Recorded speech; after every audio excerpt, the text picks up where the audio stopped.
आस्थाएं तो आपकी ऐसी छुई मुई लाजवंती टच मी नॉट का पौधा है कि जो तुरंत आहत हो जाती हैं।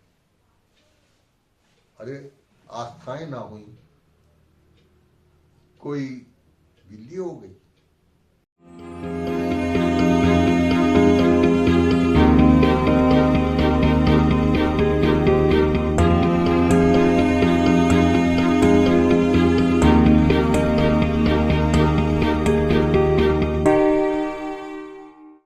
आजकल इलेक्ट्रॉनिक मीडिया को एक बुखार चढ़ा हुआ है, तुलसी का बुखार।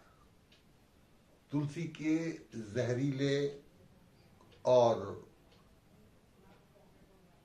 दर्दीले, मैं तो दर्दीले ही कहूंगा क्योंकि वो दर्द की बात उसमें है, प्रसंगों को उछाल दो। तुलसी ने रामचरितमानस लिखी तो बहुत समय तक वो रामचरितमानस लोकप्रिय नहीं हुई। इसके मुकाबले में हमारे पश्चिमी उत्तर प्रदेश, राजस्थान और पंजाब के हरियाणा वाले इलाकों में या मध्य प्रदेश के भागों में राधे श्याम, बरेली वाले राधे श्याम कथावाचक की रामायण बहुत प्रचलित और बहुत ही ज्यादा, वो हिंदी साहित्य के इतिहास में भी लिखा हुआ है, वो बहुत लोकप्रिय थी। लेकिन एक विशिष्ट अभियान के दौरान अभी पिछली शताब्दी में रामचरितमानस को आगे बढ़ाया गया। रामचरितमानस की कथा व्यावसायिक तो है ही है, इसमें धार्मिक महत्व कुछ नहीं है। लोग मनोरंजन के लिए ही ये सुनने जाया करते थे। मेरे हिसाब से तो मटरूलाल की आल्हा और रामचरितमानस एक ही श्रेणी में, वो भी लोगों का मनोरंजन करती थी और रामायण भी मनोरंजन करती थी, धार्मिक पक्ष कुछ नहीं था। लेकिन धीरे धीरे इन्होंने उसको धार्मिक रूप देना शुरू कर। आज हालात ये हैं कि रामचरितमानस एक धार्मिक आस्था का केंद्र बन गया है और आस्थाएं तो आपकी ऐसी छुई मुई लाजवंती टच मी नॉट का पौधा है कि जो तुरंत आहत हो जाती हैं। अरे आस्थाएं ना हुई, कोई बिल्ली हो गई। तो हम भी इन आस्थाओं से काफी पीड़ित रहे हैं। आस्था तो हमारी भी है, आहत हम भी हो सकते थे, हमारे पूर्वज भी हो सकते थे, जिस तरह की बातें आपके धर्म ग्रंथों में कही। ढोल गंवार शूद्र पशु नारी को लेकर अभी एक समाचार चैनल पर, हिंदी के समाचार चैनल पर, और वो समाचार चैनल ऐसा है जिसके विषय में सबको पता है कि वो किस विशिष्ट राजनीतिक दल के साथ जुड़ा हुआ है, किसका भोंपू है, किसका प्रचार तंत्र है, उसको सब जानते हैं। उस पर ये ढोल गंवार शूद्र पशु नारी को लेकर एक बहस का कार्यक्रम। बहस तो आजकल इसमें हिंदी के चैनलों में ये बहसें ही जो है सब कुछ हो गई हैं। समाचारों को तो वैकल्पिक बना दिया गया है, लें या ना लें, लेकिन बहस जरूरी हो गई, उसको दूसरा दर्जा है समाचारों को। तो उसमें आए अपने कुछ प्रोफेसर हैं जामिया के, इधर उधर के, लेकिन इसको कंट्रोल करने वाला, नियंत्रित करने वाला एक व्यक्ति था, सुधांशु त्रिवेदी। अब जब एक प्रोफेसर आए जामिया के और उन्होंने बोलना शुरू किया, बीच में कूद पड़े हमारे सुधांशु जी। कहते पहले तो आप ये बताइए, आप दरोगा की तरह बात कर रहे हैं, दरोगा नहीं, एक पुलिस कांस्टेबल की तरह बात कर रहे हैं, दरोगा तो फिर भी अच्छी तरह बात करता है। ये बताइए कि ये किस अध्याय में है ढोल गवार सूद पशु नारी के बारे में कह रहे हैं? ये क्या संदर्भ और प्रसंग है? ये कौन सी भाषा है? श्रीमान जी, क्यों हड़का रहे हो? क्यों हड़का रहे हो किसी व्यक्ति को? तुम्हारे तो प्रश्न ही गलत है। पहली बात तो यह है कि रामायण में अध्याय नहीं, कांड गिने जाते हैं। आप अध्याय पूछ रहे हैं, फिर आप संदर्भ और प्रसंग पूछ रहे हैं। संदर्भ प्रसंग हम बता देंगे आपको, लेकिन आप उसकी भाषा की बात कर रहे हैं और आप उसको अवधि भाषा बता रहे हैं। अरे भाई, अक्ल के पीछे मत पड़ो, अकल का अकल को दखल दो। अवधि कोई भाषा नहीं है, भाषाओं के अनुसूची में अवधि कहीं नहीं है।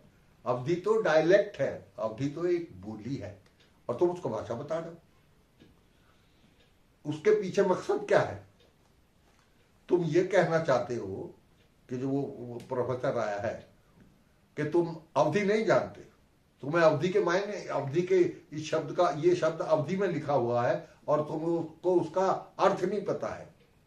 क्या शब्द है अवधि में लिखा हुआ था? ताड़न की बात है ना, ताड़ना अवधि में लिखा हुआ है, वो खड़ी बोली में भी है, और जो अर्थ तुम्हारी अवधि में बता रहे हो ना तुम, वही अर्थ ही खड़ी बोली में भी है। ताड़ना, तुम कह रहे हो कि ताड़न के अधिकारी का मतलब ये नहीं है कि उनको पीटना ही चाहिए। तुम ये कह रहे हो ताड़न का मतलब यहां देखना है। चलो हम मान लेते हैं ताड़न का मतलब देखना भी होता है, मगर यहां नहीं है। यहां क्यों नहीं है? कि ढोल को ताड़ने के लिए बनाया गया है क्या? ढोल कोई मधुबनी की आर्ट है क्या जिसको ताड़ ताड़ के देखा जाए? और ताड़ना भी कोई अच्छी सेंस में नहीं है, बैड सेंस में आता है। ताड़ना किसी व्यक्ति को ताड़ रहा हूं मतलब बुरी दृष्टि से देख रहा हूं, निहार रहा हूं नहीं है ताड़ने का। ताड़ने का मतलब बुरी दृष्टि से ही है। और जाओ अवधि वाले किसी पंडित को बुला लाओ, वो भी बता देगा आपको कि नहीं, ताड़ने का मतलब बुरी दृष्टि से ही देखना। हो सकता है आप अवधि में जन्म लेके, अवधि क्षेत्र में जन्म लेके उसका कोई तीसरा चौथा पांचवा अर्थ निकाल ले, लेकिन नहीं, अर्थ वही। फिर ताड़ने का मतलब अगर देखना ही बताते हो तो ढोल को देखने का मतलब क्या है? और अगर देखना ही मतलब लगा लेते हैं तो सिर्फ ढोल को ही क्यों देखा जाए? उसको शूद्र को ही क्यों देखा जाए? नारी को ही क्यों देखा जाए? शूद्र के अलावा दूसरे पुरुष, ब्राह्मण, क्षत्रिय और वैश्य को क्यों न ताड़ा जाए? ताड़ा सिर्फ शूद्र को ही जाना चाहिए, और ताड़ा सिर्फ नारी को ही जाना चाहिए, स्त्री को ही ताड़ा जाना चाहिए। कहां के आया है? क्या आया? और रहा संदर्भ और प्रसंग, तुम कहते हो कि इसका संदर्भ और प्रसंग सुंदर कांड में वहां है जहां समुद्र ने दुष्टता दिखाई। क्या दुष्टता दिखाई समुद्र ने? भाई समुद्र से क्यों लेते हो? इसके पहले राम को भी लो ना।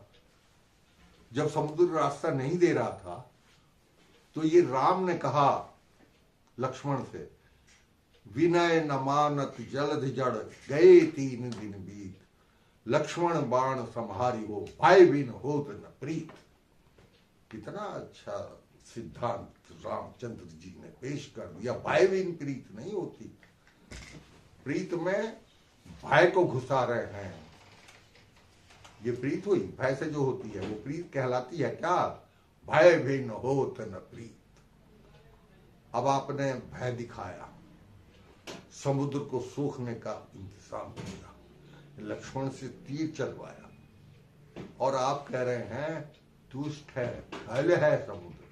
खल नहीं है समुद्र, समुद्र को तुम खल कह रहे हो, जिसमें से 14 रत्न निकले, जिसमें से तुम्हारा कल्प वृक्ष निकला, जिसमें से तुम्हारी कामधेनु गाय निकली, जिसमें से तुम्हारा धनवंतरी वैद्य निकला, 14 रत्न जिस समुद्र में से निकले, उसको तुम खल कह रहे हो, तुम उसको दुष्ट कह रहे हो। शांत करो भाई, शांत करो।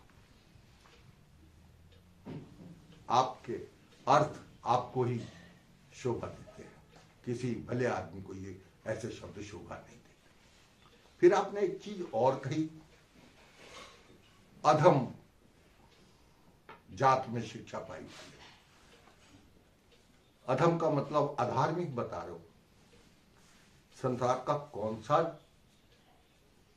शब्दकोश तुम्हारे पास है जिसमें अधम का मतलब अधार्मिक है? कौन सा विश्वकोश तुम्हारे घर में रखा हुआ है जिसमें ये अधम का मतलब अधार्मिक लिखा हुआ है? अरे छोड़ दो, इन सबको गोली मारो। गीता प्रेस गोरखपुर के रामचरितमानस में उत्तरकांड में जहां ये अधम जाति में शिक्षा पाई वाली बात है, वहां अधम का अर्थ नीच ही लिखा हुआ है। चलो कौन से रास्ते पे चलो, लाओ और कहां से अर्थ निकाल के लाते हो। और लाते हो तो फिर रामचरितमानस की ये सारी प्रतियां रद्द कराओ, जब्त कराओ और उसमें अधम की जगह अधार्मिक करवाओ। तुम्हारे पास तो सब कुछ है, तुम्हारे हाथ में तो सारी सत्ता है, तुम्हारे हाथ में तो सारी धार्मिक व्यवस्था है, तुम्हारे हाथ में तो सारा समाज तुम्हारी मुट्ठी में है। और ये पता नहीं है कि आजकल सोशल मीडिया में कितनी धज्जियां उड़ाई जा रही हैं तुलसीदास की। तुम माफी मंगवाने को कह रहे हो, तुम नहीं, तुम्हारे भाई बंद कह रहे हैं।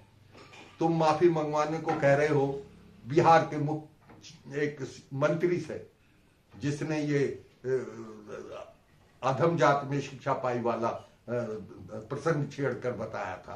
तुम उससे माफी मंगवाने की कह रहे हो। अब देख लो कितना उसका समर्थन हो रहा है। और हमें खुशी इस बात की है कि अभी तक तो सिर्फ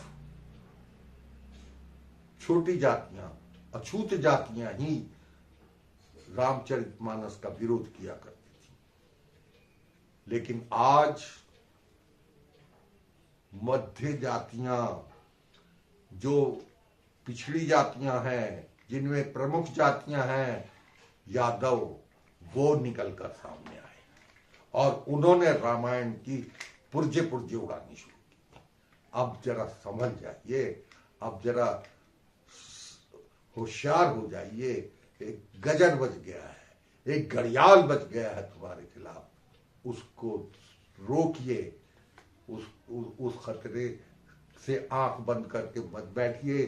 जैसे कबूतर बिल्ली को देखकर आंख बंद कर देता है, वैसे ही आंख बंद कर मत बैठिए और हमारी समझ मान लीजिए। जाइए।